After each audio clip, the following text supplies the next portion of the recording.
Oi, gente! Seja bem-vinda e bem-vindo ao meu programa Conta Storytelling. Eu vou transformar sua habilidade de falar em público e conectar pessoas a partir de agora.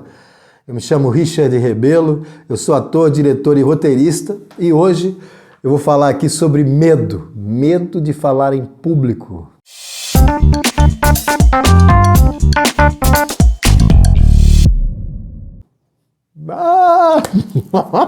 Medo de falar em público, puxa vida, né?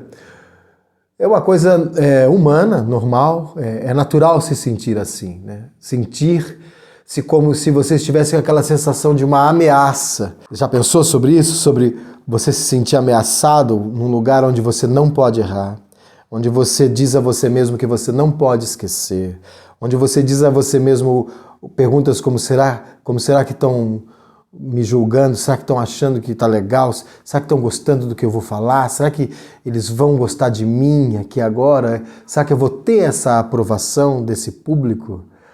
Então tudo isso acaba pairando e às vezes tomando uma proporção tão grande, uma proporção tão absurda, que deixa a gente muito absorto. A gente não sabe ao certo o que está acontecendo, a gente se perde, seca a boca, a voz falha, a gente fica muito nervoso, sua a mão, e a gente tem vontade que abrisse um buraco aqui agora, a gente desaparecesse por completo para não ter que lidar com tanto desconforto. Eu comecei a trabalhar com artes cênicas há muito tempo atrás e comecei nesse universo de querer estar num palco para contar histórias também há muito tempo. Ainda no colegial, eu me lembro que eu estava numa aula de português da professora Simone. Eu estudava num colégio de aplicação de uma universidade e eu sentava no fundo, fazia parte da turma do fundão, ficava ali desenhando coisas no caderno, aquelas coisas, né? Me distraindo. Distraídos venceremos, dizia o Paulo Leminski, né? Acredito um pouco nisso também. A vida fica mais legal em momentos de distração, ali andando de bicicleta, sentindo aquele vento no rosto, com os filhos do lado e tal, dando risada, né? Tomando um banho quente demorado, um chá bom, em boa companhia. Quando a gente se distrai numa boa conversa, num bom papo, geralmente são os melhores momentos da vida. E eu estava distraído, lá no fundão, e a professora Simone, a gente estava estudando contos, ela perguntou quem gostaria de ir na frente para fazer, né, uma encenação com relação ao conto que ela tinha ali, que a gente estava estudando.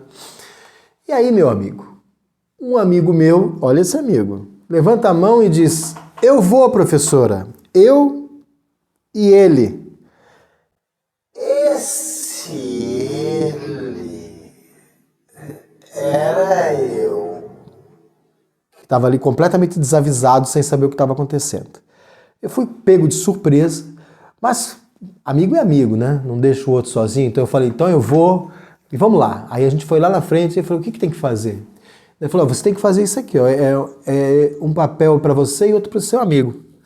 Aí eu olhei e aí eu faria o papel de um leão e ele faria o papel de uma senhora. E essa encenação era uma senhora que chegava até o leão, que estava de costas, e ela cutucava assim o leão e fazia perguntas sobre o endereço. Como é que chega nessa rua aqui? E aí o leão virava e rugia. Era tudo que eu tinha que fazer. Eu só tinha que rugir na hora certa. Era só fazer um... bem feito e pronto, sabe? Eu não tinha que decorar texto nenhum, não tinha que nada, então eu pensei, acho que eu vou dar conta disso, tá tudo certo. Curioso que a história fala sobre medo, né? Fui, eu e o Lúcio, esse meu amigo, ele de senhorinha, ele cutucou, ele fez perguntas sobre o endereço, e senhorinha, onde é que fica essa rua aqui, senhor? E quando eu virei de leão, eu rugi, e ele correu. A plateia riu e naquele momento eu senti que havia uma conexão com algo, que eu tinha acertado um ponto, alguma coisa aconteceu ali.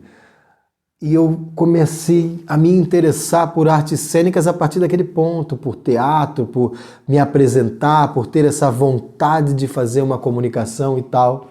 Mas eu confesso a vocês que isso começou assim de uma maneira despretensiosa e também confesso que isso nunca mais saiu da minha vida desde o colegial.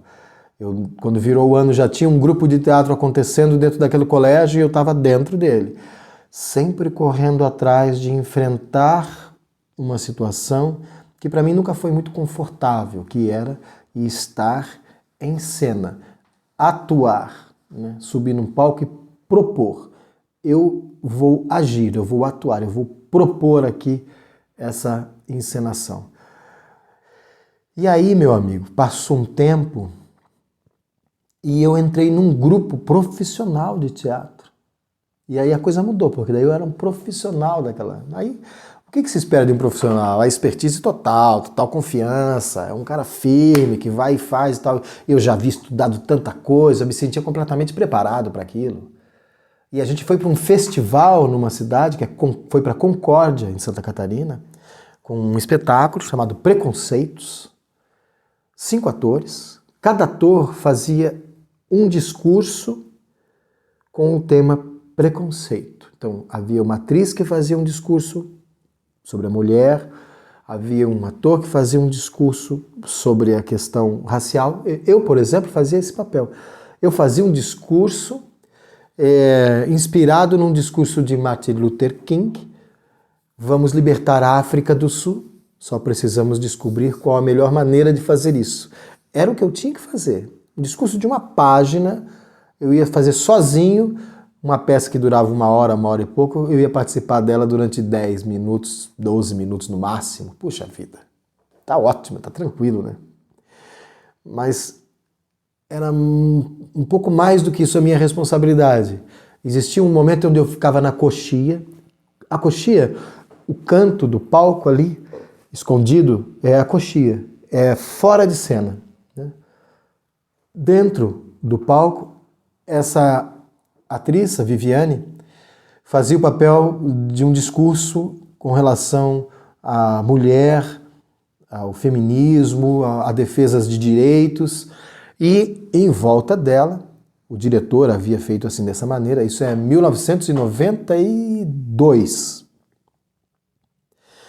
5 atores andavam assim em volta dela com tochas acesas, que eu havia acendido um pouco antes dela entrar em cena, ali na coxia. Ali comigo na coxia havia um balde com querosene e essas tochas e um balde com água. Eu acendia as tochas e passava para esses atores e ficava aguardando o momento de apagá-las. Quando eles voltavam, eu pegava uma por uma, jogava no balde d'água e entrava em cena, assim que eu apagasse todas elas, dizendo, vamos libertar a África do Sul, só precisamos descobrir qual a melhor maneira de fazer isso. Simples assim. Meu amigo, tochas pegando fogo e um teatro só tem madeira, pano, quer dizer, o risco de um incêndio é muito grande. E eu estava completamente nervoso e ansioso para entrar em cena ali, tomado por uma certa ansiedade. Quando eu peguei essas tochas e fui apagando, eu apaguei 4 delas no balde certo, mas uma delas, eu coloquei no balde errado, onde tinha querosene, e houve uma explosão. E um clarão tomou conta assim do teatro. Bum. E aí ficou todo mundo assim, e eu tive que resolver rapidamente um problema que eu tinha ali, que era antes de ter um incêndio. Então eu apaguei rapidamente aquele fogo todo, usando um pouco da água e tal, e alguns panos que tinham ali, e entrei em cena. Isso que eu estou contando para você foi segundos de uma ação muito rápida. E eu entrei suando e dizendo, vamos libertar a África do Sul.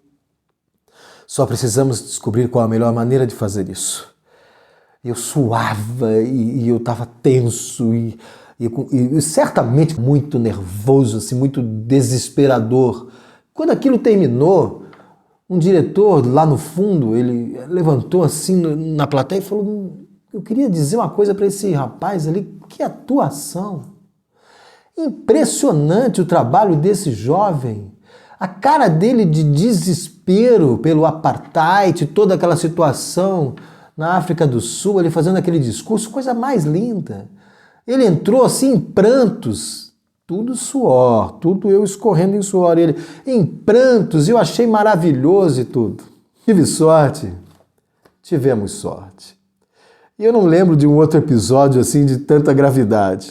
A gente vai tomando mais experiência e a cada vez que você sobe no palco, ela vai se somando, essa experiência vai tomando conta e a prática, né?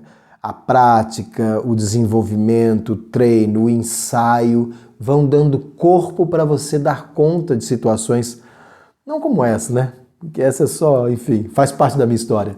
Mas situações que podem ter essa mesma intensidade assim de ameaça, uma sensação de ameaça, né? E você acaba por, através de toda a experiência e criando um hábito e uma série de exercícios que você faz, você acaba por desenvolver uma capacidade de lidar com essa situação adversa, de lidar com esse medo, com esse julgamento, com essa situação que seca a boca, sua mão e faz com que você possa acabar esquecendo alguma coisa que atrapalha a performance que você planejou e escolheu para estar em cena. Não é legal ter isso, porque isso é um ruído muito grande na comunicação e algo que também pode acabar jogando todo um planejamento estratégico no lixo, né? Desenvolver é possível? É possível. É possível. A prática, a experiência conta mesmo. Para dar conta de uma situação dessa, conta. É importante você desenvolver hábitos que você os faça cotidianamente e que te dê ainda mais confiança na hora de você falar em público? Sim. Quanto mais você puder dar conta dessa situação que supostamente vem a criar essa sensação, quanto mais você dar conta disso, mais outras habilidades que você estudou aqui desse método e tudo, e outras que você desenvolveu para falar em público, mais elas aparecem, se evidenciam. Mas há jeitos da gente lidar com isso de maneira rápida? Bom, não é do dia para a noite, né? Que as coisas se desenvolvem. Mas sim, há certas dicas que eu posso dizer aqui agora, por exemplo, que ajudariam bastante você dar conta de situações assim. Uma delas, e é fundamental, eu sempre digo isso, faça uma boa estratégia. Tenha um bom planejamento, né? Sim, tenho que escrever esse texto, tenho que escrever esse storytelling, tenho que fazer esse planejamento, tenho que escrever exatamente essas palavras que eu vou falar no meu roteiro lá. Sim, né? Ao menos você tem que ter clareza de cada momento, ao menos tem que ter clareza de como é que você quer começar e terminar cada um desses blocos de assuntos, cada assunto desse, né? Você ter clareza das palavras que você quer usar para criar impacto nele. Fazer nesse planejamento estratégico também uma escolha do gestual que você vai usar. Né? É ter uma preparação sólida, ter uma base bem estruturada. Né? Fazer isso de uma maneira estratégica. E ter isso tudo muito bem estudado, isso serve como um mapa. É sempre um mapa, né? Você olha como um guia para a fala. É um guia para que você possa olhar para isso e treinar, e ensaiar.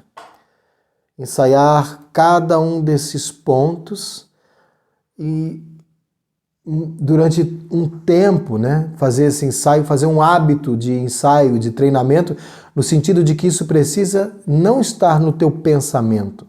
Não pensar que você vai fazer dessa maneira, é fazer dessa maneira. E fazer novamente, até que isso fique orgânico, até que isso fique espontâneo.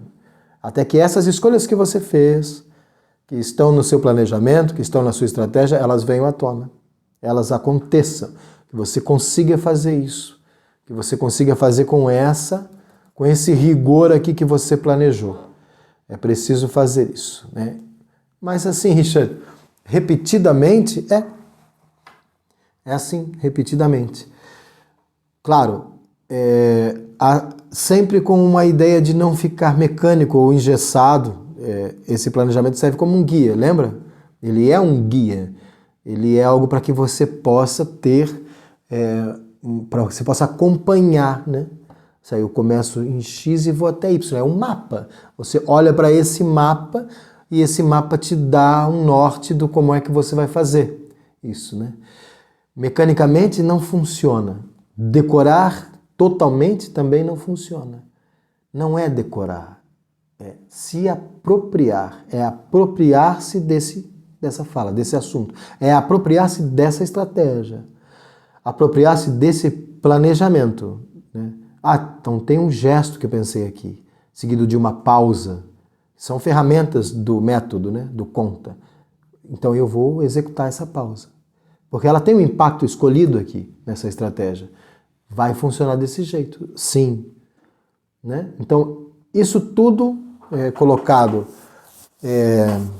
numa sala de treino, numa sala de ensaio, assim, é preciso que tenha uma repetição, mas com esse intuito de se apropriar disso, não de ficar mecanizar isso, não de engessar isso, mas mais no sentido de você poder lidar com isso de novo e de novo até que isso fique orgânico, espontâneo, que flua a sua apresentação, né?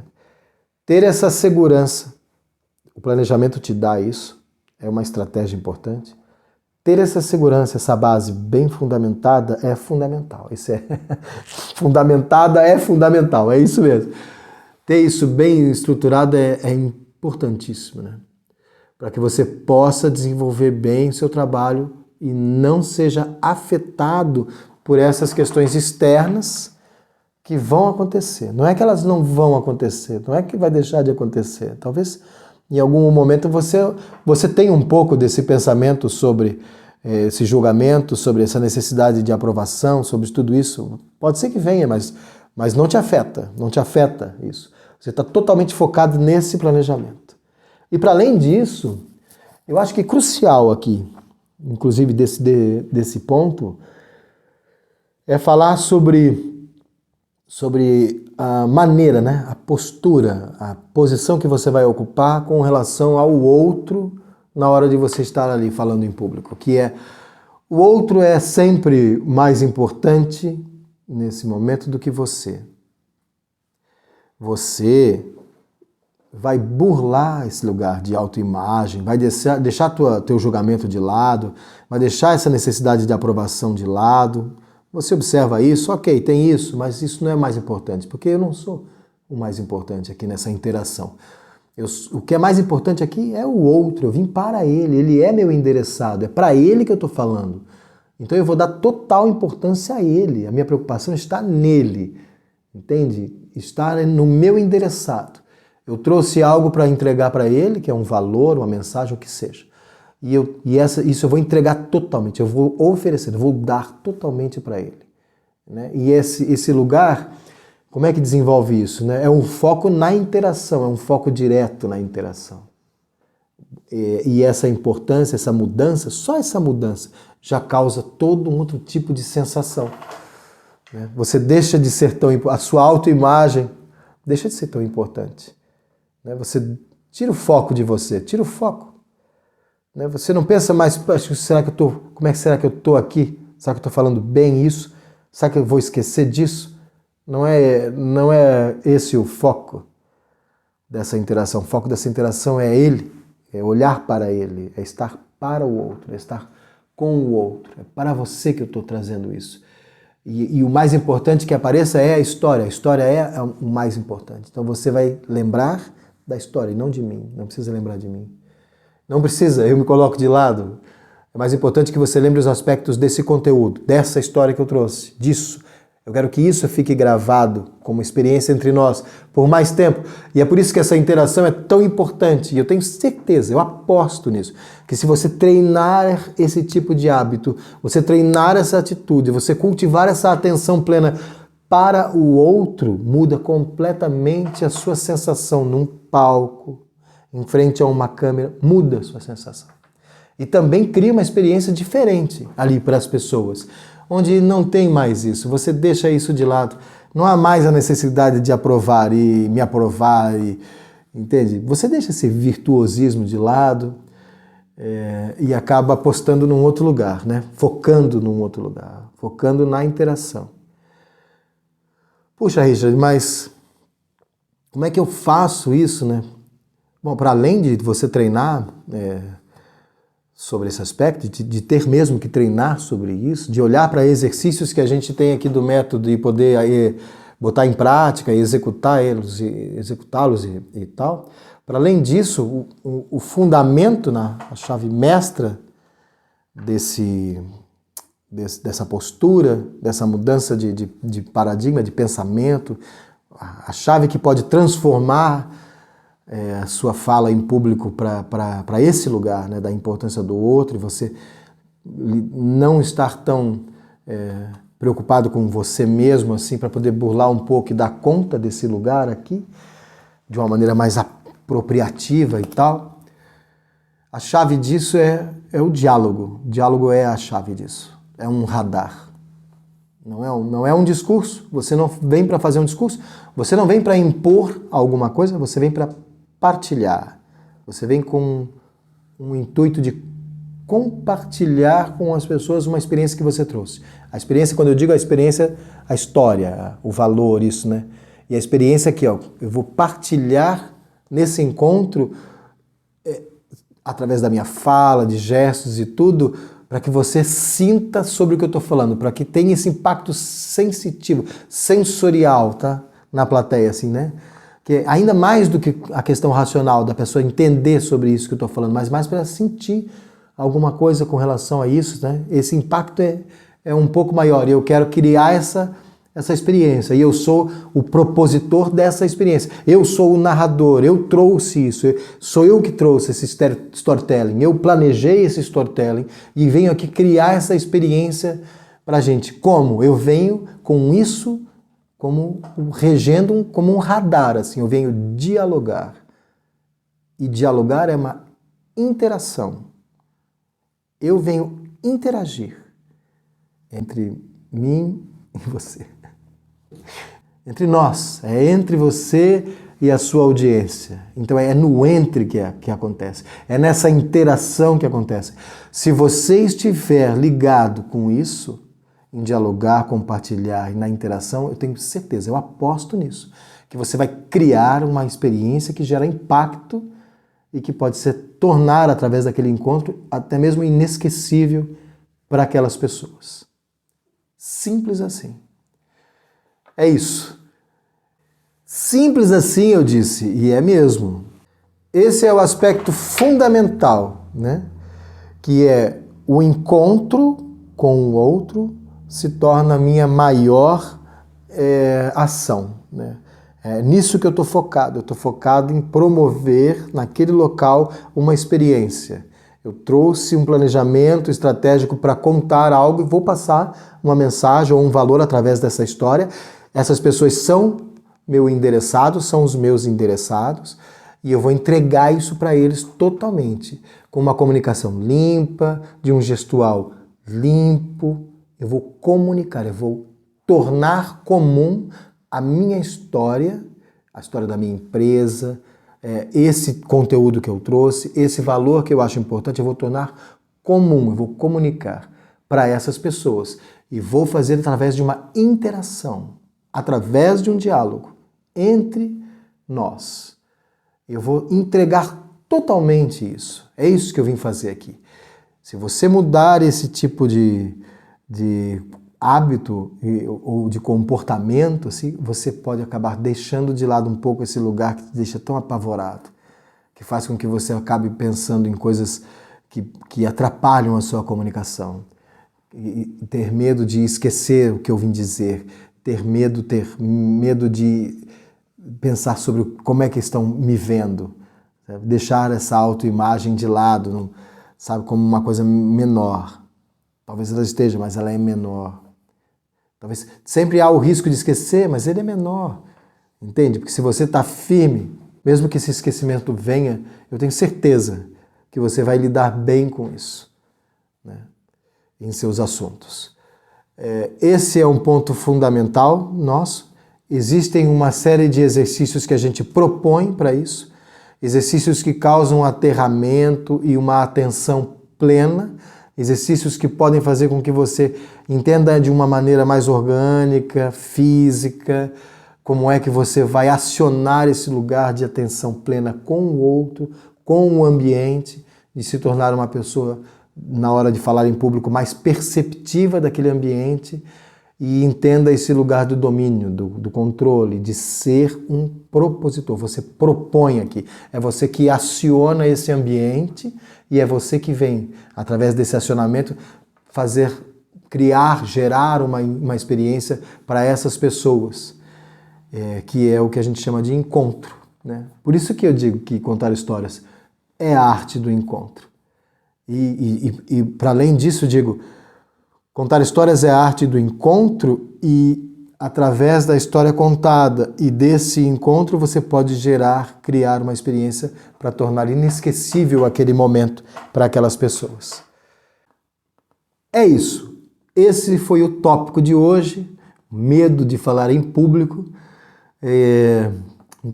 Uma coisa assustadora, mas que é possível dominar.